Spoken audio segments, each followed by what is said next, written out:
day 12. The Houston Texans are back out for practice at the Houston Methodist Training Center. It's the dog days of summer as training camp. We are in the thick of it. We're bringing you Texans Training Camp Live, presented by Xfinity. I'm your host, DP Sidhu, along with my good friend, Drew Doherty. Looks like the Texans are going to be in full pads again, second straight day. So they're going to go full padded this week, and we're just 4 days away from the first preseason game, Drew. So they are certainly getting ready for preseason against Green Bay. Can you believe it? They just have this practice tomorrow and the day after, and then they're traveling on Friday. So it's just like a game week as in a little bit of a way. They're playing on a Saturday instead of a Sunday. But yeah, good to be out there. It's going to be hot. It's going to be punishingly hot like it was yesterday after kind of like a cooler week on the whole last week. So we'll see how it goes. But Desean Watson is in pads. People are going to ask that. So just get it out of the way, rip the Band-Aid off. Yes, he is out there. He is in a red jersey. He does have pads on. Don't know how much he's going to actually go. And we will have much, much more throughout this show. You're going to take a little bit more of a look at the Mark Ingram mic'd up that we showed you and teased last week. You can also watch it on HoustonTexans.com or on the mobile app. And best of all, we're taking your questions. So send them in. Let us know from where you're sending those questions. And as we look there at the center of the field in the white shirt and white bucket hat, that is your head coach, David Culley, DP. Yeah, David Culley addressed the media today before practice. He was asked about Desean, quite a few questions about Desean Watson. He was out there in full pads yesterday for the first time because ever since the Texans started in full pads, he wasn't out there.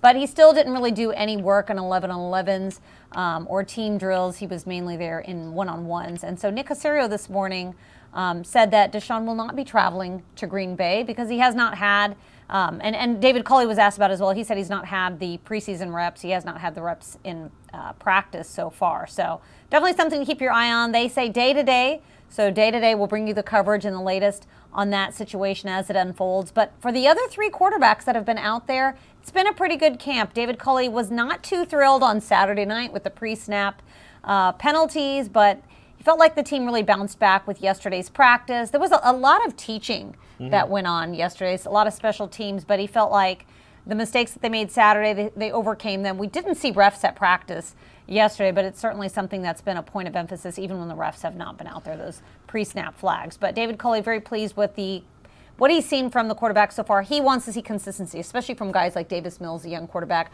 Tyrod Taylor, off to a good camp. He certainly has the poise and the pocket presence, and he seems to be doing a good job leading this offense when he's out there. He sure does. And Brandon Cooks, number 13 there in, I guess, the foreground, would you say? He's running some routes, and you see the quarterbacks getting loose, throwing as Tyrod Taylor unleashes one while Driscoll and Mills look on. Yeah, they continue to learn this offense, absorb it, and get better at it. And we continue to take questions. We got folks like Berkva in Inglewood, California. Inglewood, always up to no good, as they said in that song back from the 90s. You got Michael in San Antonio, Christian in Germany, as well as Jerry in Germany. Jerry with a G. So, what are you smiling at? My Inglewood, always up to no good. I don't know where that is. That from a show? California Love. Yeah. Oh, Tupac and Dr. Dre. Okay. Inglewood, you always are throwing movie references at me, and I'm horrible at movie references, so my mind California Love. I know the song. Many of the people watching I know it well. And I bet you Berkva knows what's going on. Yeah, most of them know what it is. Do you want to take some questions? Let's get into this. German Texan has a good one. Do you think Andre Johnson will be up for the 2022 Hall of Fame class? He is eligible, yes. So next year, he can get voted in. In my mind, he's a first ballot Hall of Famer. However, I am fearful that there's a lot of ignorance with the voters about him, and I worry that he won't get in. So the couple of nights ago, Adam Schefter tweeted out the list of the guys who are going to be eligible, the more notable names, and I just quote tweeted and said, Andre Johnson belongs in the Hall of Fame. And I think I'm going to retweet that in a minute. Because absolutely should. He absolutely deserves to be in. He had 3 seasons with at least 1,400 yards receiving or more. He played for a litany of quarterbacks who were not really all that great and still cranked out great numbers, and he did it on an expansion team for a big chunk of his young career. Yeah, Andre Johnson's a Hall of Famer in my mind. No ifs, no ands, or buts. And I think people need to be reminded of that throughout the year. So that might be a little drum that I'll that'll beat on like a tom-tom kind of. That's your PSA. Softly, over the Drew's over PSA the for next year. 2021 is that Andre Johnson's going to be eligible in 2022. Okay. And everyone should know that. He's a Hall of Famer, I'm all down right? for that. He just is. And I want to hear down your for thoughts that. on the matter because this is important. Yeah, I fully 100% endorse it. I do think that nationally people just don't give him the respect because the Texans didn't win a Super Bowl, they didn't go to a championship, so it is hard to compete with guys that have won championships and gone to Super Bowls. But considering the circumstances under which he played and the highlights that we'd seen over the years, and he was the guy, and he still got open and he still made some tremendous catches. Yeah. I 100% endorse that, and I think it'd be really, really cool. For We'll move on to other stuff, but I just want to follow up on one more thing because you put up a perfect point that I didn't touch on. You talked about getting open. Everyone knew the greatest offensive player on the field for the Texans was Andre Johnson. You knew that. Mm-hmm. And time after time after time after time, knowing that he was the greatest player and knowing that he was going to draw so much attention, he was butt naked, wide open, nobody within about 10 yards of him. And he still got wide open, still made big plays. That's one of the many reasons he's awesome. I'm making you uncomfortable. I'm sorry. Let's get into the question. I co-endorse the butt naked, wide open. Yes. Okay. How is Garrett Wallow doing? That's a question from Michael. It's a good question as we look at Tyrod Taylor and Jeff Driscoll there in the red jerseys. Wallow's, like the rest of the rookies, he's up, he's down, he's learning, he's doing some good things, and he's somebody that he's going to probably initially contribute on special teams if he makes an impact, and then they'll hopefully ease him into the defense. What do you think, Nico? Yeah, I was standing next to John Harris in practice yesterday, and he was talking about this on the air as well. But there was one point in practice where the offense, I don't know who was under center, was throwing a pass to Jordan Veazey, and then Johnny turned around and watched the playback. We can watch the playback on the big screen. Mm-hmm. And in rewatching it, he noticed that Garrett Wallow was aligning some of the defensive linemen in front of them that were not lined up correctly. And so Johnny mentioned, and I agree with him, that that's a great quality in a rookie. When the rookie knows where he's supposed to be and can help others, that means he's picking up on the system quickly, because I think it's a lot for them to get acclimated to in the system, in this defense. Everything's moving really fast, but if he knows where he should be, especially this early, it's a good sign. So it's still early, obviously. It's still just training camp, but we've seen him make some plays. I've seen him get his hand on a few balls, get some passes tipped and so forth. But I think linebackers and Lovie Smith's defense really have a chance to flourish. It's a deep group as well, though. But I think Garrett Wallow, the arrow's pointing up if he can sort of get things going here in camp. Yeah, that's massive if you're, as a rookie, putting guys in the right spot. I mean, huge. You don't see that often. It's very uncommon. So very, very positive sign coming from Wallow. Yeah, absolutely. And we see some of the linebackers there warming up as well. You see Jeff Driscoll. I think I'm sure we'll get one of these questions as far as preseason goes. Snaps. Who's going to be playing quarterback? We can rule out Desean Watson going to be playing in the preseason, but you'll see, I would assume, a good dose of Tyrod Taylor. But Davis Mills will probably get his NFL debut, as well as Jeff Driscoll. So I think that's something to watch this week. And David Culley was asked about it as well. Like, how do you determine who plays, how many snaps, how many drives? And I think he brought up a good point that even if he says this quarterback's going to play one drive, if it's a 3 and out, you still want the quarterback to sort of get into a rhythm. Mm-hmm. You want these guys to sort of see game action. Garrett Wallow being a rookie, same thing for the defense. These rookies need to see game time action. So I think that'll be something to definitely look for on Saturday. I'm excited to see what these guys do in game time action. Indeed, yeah, it's something to watch there as you see Pep Hamilton stepping right off camera in front of Davis Mills. All right. We talked about it. We teased it. Now it's time to get to it. Number 2, Mark Ingram was wearing a microphone about a week or so ago. Here's a little bit more from his time mic'd up. Enjoy.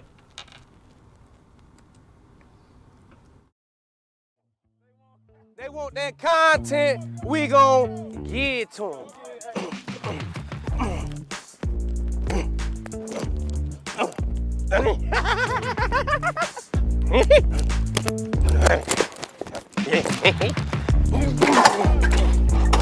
Me and Chanel in the back, we going big. I just blow the M on my kids. Phones in the driver, you can see.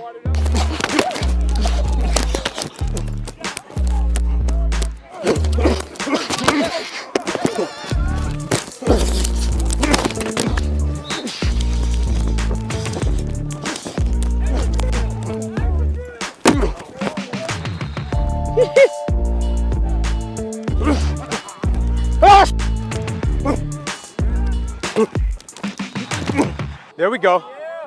Money. All right, Deuce. Hey, man, I ain't gonna lie, bro. You look good with that Deuce on. Looking like your daddy, boy. Ah! Good throw. Don't look at my age. Don't look at my birth certificate. To see how I moved to anybody compared to 24 or 25. Then tell me how old I am. Then tell me. Yes. 31, going on about 20. Ain't no secret recipe. It's hard work, dedication, and commitment.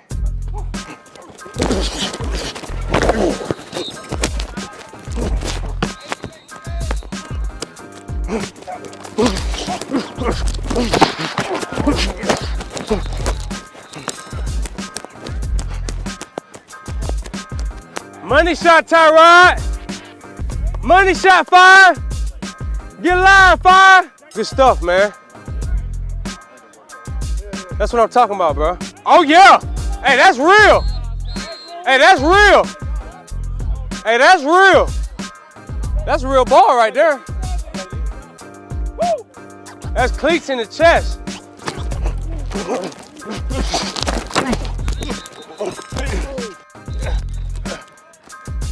Hey, good hit, boy. Good hit, though.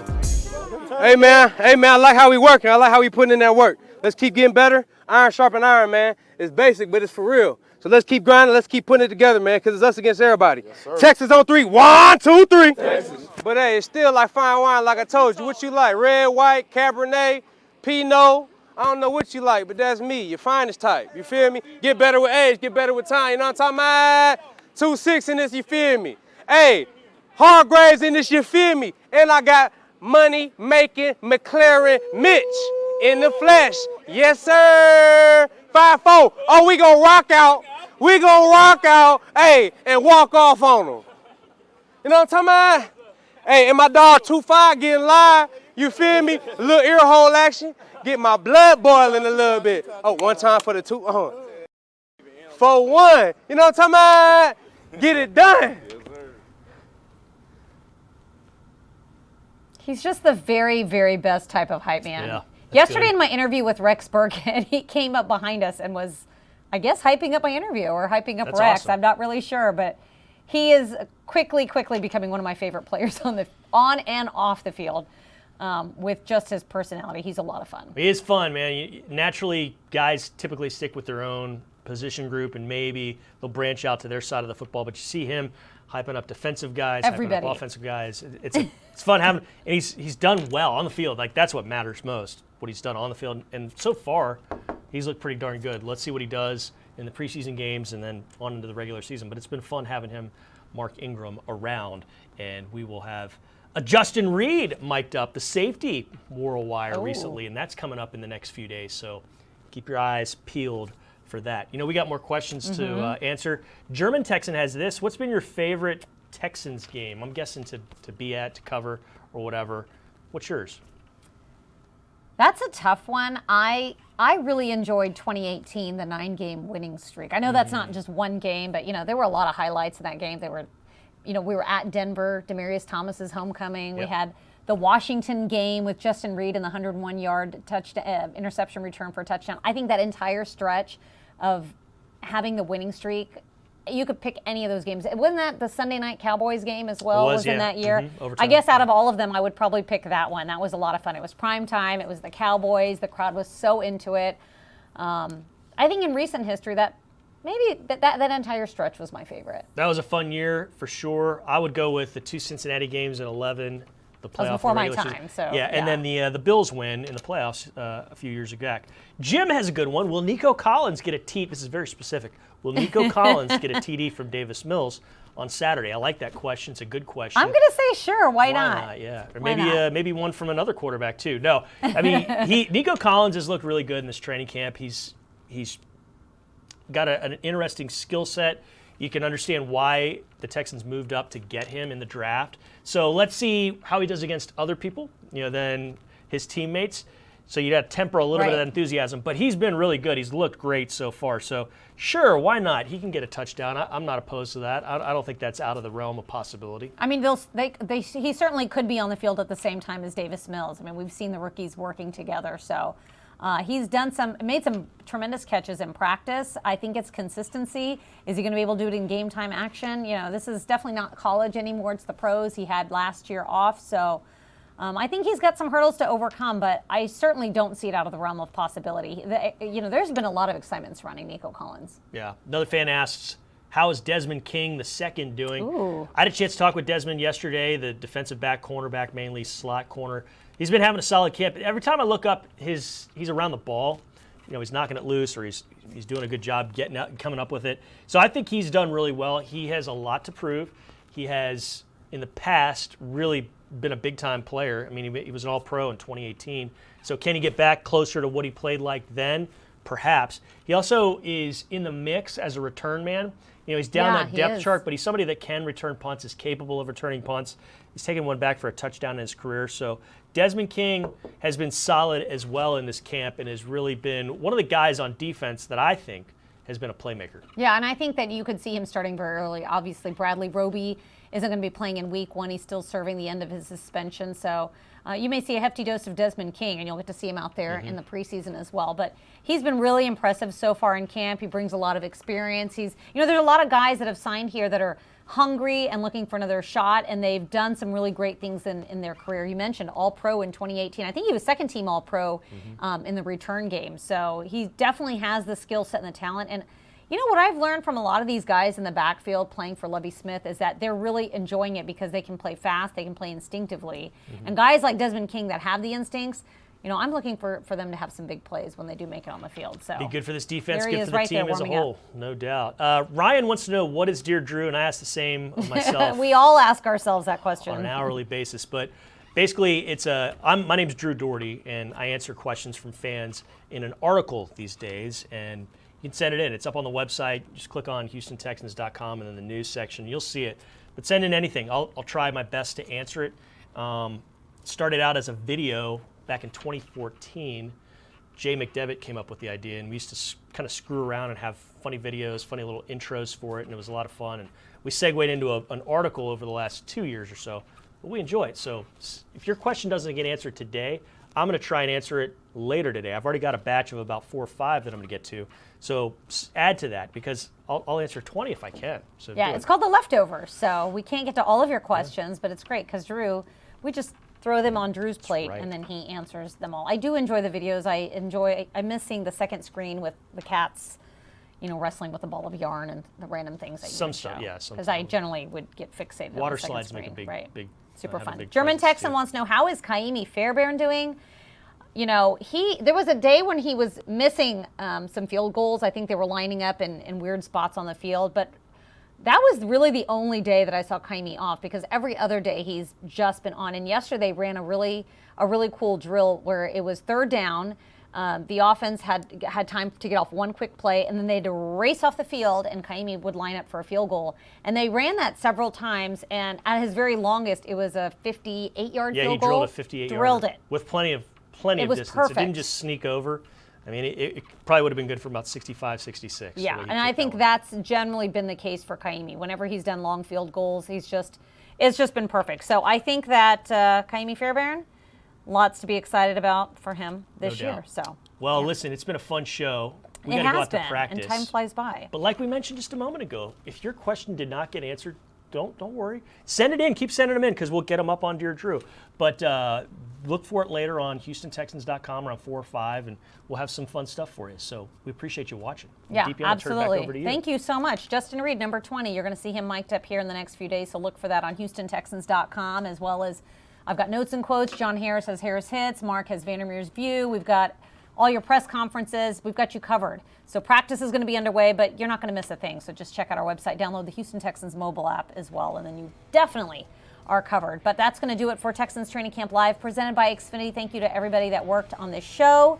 On behalf of Caroline Jordan, Einav Leibowitz, Amanda Caffey, Alex Lozano, Jay McDevitt, Mitchell Moreland, Drew Doherty, and myself, thank you so much for watching. And as always, go Texans.